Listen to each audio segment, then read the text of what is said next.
Hello all. This is the second problem of electrodynamics, JEE Advanced Revision Series. Okay.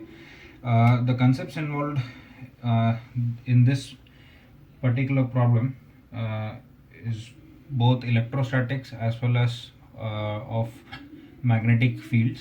तो देखते हैं कि क्या क्या इम्पोर्टेंट कंसेप्ट है यहाँ पे.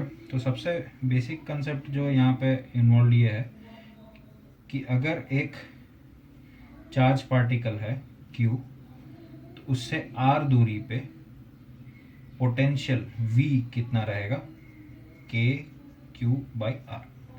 ये सब जानते हैं.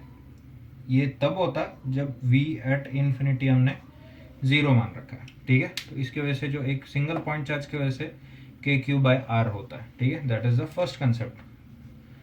Okay. Now second concept which is quite important कि moving charges produce magnetic field. ठीक है. तो मैग्नेटिक फील्ड प्रोड्यूस करता है. तो अगर एक पॉइंट चार्ज है Q moving with a velocity v vector है ये. ओके.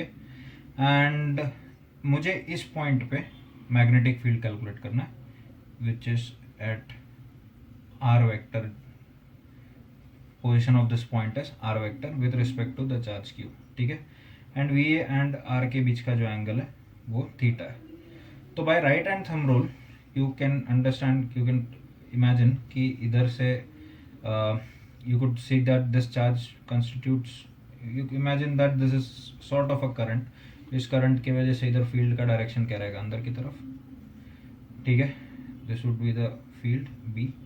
अब ये जो फील्ड रहेगा B, इसका मैग्नीट्यूड क्या रहता है, mu naught by 4 pi Q V sine theta over R square. ठीक है. ये रहता है. एंड अगर तुम वेक्टर फॉर्म में लिखना चाहते हो तो you could write it like this, B is equal to mu naught by 4 pi Q into V cross R by R cube. ठीक है. तो ये होता है ना. इसको यूज करके अगर हम देखें कि एक पार्टिकल सर्कुलर पाथ में मूव कर रहा है. ठीक है. लेट्स से एक पार्टिकल है Q चार्ज V वेलोसिटी से सर्कुलर पाथ में मूव कर रहा है और सर्कल का जो रेडियस है वो है R. तो इधर मैग्नेटिक फील्ड कैसा रहेगा. ठीक है. तो ये वेलोसिटी V ऐसे इस पॉइंट पे हमें निकालना, तो इसका पोजीशन वेक्टर देखो ऐसे रहेगा. ठीक है. From the charge to that point. तो V क्रॉस R करोगे तो you could clearly see that it is coming outwards. तो मैग्नेटिक फील्ड का डायरेक्शन आउटवर्ड्स रहेगा. तो ये कितना रहता है वो देखते हैं. Now look at this. V vector और R वेक्टर के बीच का एंगल कितना, 90. तो theta is equal to 90. Okay. तो मैग्नेटिक फील्ड का मैग्नीट्यूड क्या रहेगा, mu naught by 4 pi Q V sine theta sine 90 by R square. ठीक है. तो ये क्या हो गया, B is equal to mu naught by 4 pi Q V by R square. Now अगर तुम्हें इसका एंगुलर स्पीड ओमेगा दे रखा है तो ओमेगा क्या होता है, V बाई R. मतलब V को क्या लिख सकते हैं, ओमेगा R लिख सकते हैं. तो इसको अगर मैं यहाँ सब्सटीट्यूट कर दूँ तो व्हाट डू आई गेट, एक R कैंसिल हो जाएगा. I will get B is equal to mu naught by 4 pi Q omega by R. ठीक है. Q omega by R. तो we'll be using these concepts. So these are the concepts involved in this particular problem. So let's look at the solution of this problem.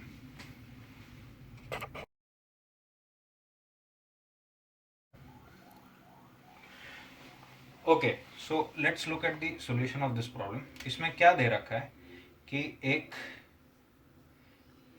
Body, एक planar body, charged body, वो z axis के about rotate कर रहा है. ऐसे z axis के about rotate कर रहा है with angular speed omega. And ये चार्ज्ड है. ठीक है. तो ये इस पे चार्ज है, तो ये charge is revolving around the z axis. मतलब इसके वजह से यहाँ पे मैग्नेटिक फील्ड होगा ओरिजिन पे. तुम्हें वो मैग्नेटिक फील्ड कैलकुलेट करना है. नाउ व्हाट्स गिवन इज कि इस चार्ज डिस्ट्रीब्यूशन की वजह से यहाँ पे जो पोटेंशियल है, इलेक्ट्रिक पोटेंशियल है, वो V नॉट है. ओके. तो देखो कैसे सॉल्व कर सकते हैं ना। जब भी जनरली ऐसा कुछ दिया रहेगा, एक रैंडम ऑब्जेक्ट या ऐसा कुछ दिया रहेगा, try to take a small element. Let's say एक स्मॉल एलिमेंट ले लिया डी क्यू। अब ये डी क्यू क्या हो गया, एक पॉइंट चार्ज हो गया, और ये पॉइंट चार्ज देखो लेट्स से आर डिस्टेंस पे है।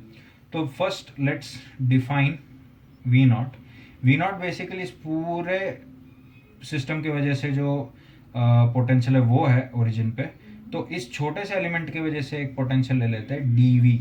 DV would be potential due to this particular this small element only, तो that would be K D Q by R, ठीक है। एंड ये डीवी का जो इंटेग्रल होगा, we know that V naught would be the integral of d V. V जो है इस V is a scalar quantity, तो सीधा सीधा उसका इंटीग्रेशन क्या रहेगा, total potential at the origin. Okay, now दूसरा, इसके वजह से इस छोटे से element, can you see that this small element is rotating with an angular speed omega, ठीक है। तो इसके वजह से मैग्नेटिक फील्ड क्या रहेगा, D B would be mu naught by 4 pi Q omega by R. अभी देखा, बट ये क्यू के बदले क्या आएगा, D Q omega by R. Alright, now you could clearly see कि इसमें और इसमें रिलेशन बन सकता है आसानी से। You can clearly see that the variables here are D Q by R and D Q by R, ये दोनों एलिमिनेट हो सकते हैं। तो व्हाट विल डू इज, इधर से डी क्यू बाई आर को क्या कर सकता हूँ, डी वी बाई के लिख देता हूँ, इधर सब्सटीट्यूट करता हूँ। तो what do I get, D B is equal to mu naught by 4 pi D Q by R क्या हो गया, D V by K into omega. Alright, अब देखो इसमें के को क्या लिख सकते हैं, 1/4 पाई एप्सिलॉन नॉट, तो ये mu naught by 4 pi D V into 4 pi epsilon naught into omega. Can you see that 1/4 pi epsilon naught, तो ये ऊपर चल जाएगा, 4 पाई कैंसिल। तो देखो यहाँ से क्या आ रहा है, यहाँ से क्या आ रहा है, D B is equal to, सारे कॉन्स्टेंट्स एक साथ लिख लेते हैं, mu naught epsilon naught omega into D V. All you need to do is integrate this, तो इंटीग्रल डी बी, ये सारे कॉन्स्टेंट्स इसके बाहर आ जाएगा, तो integral D B is simply the net magnetic field at the origin.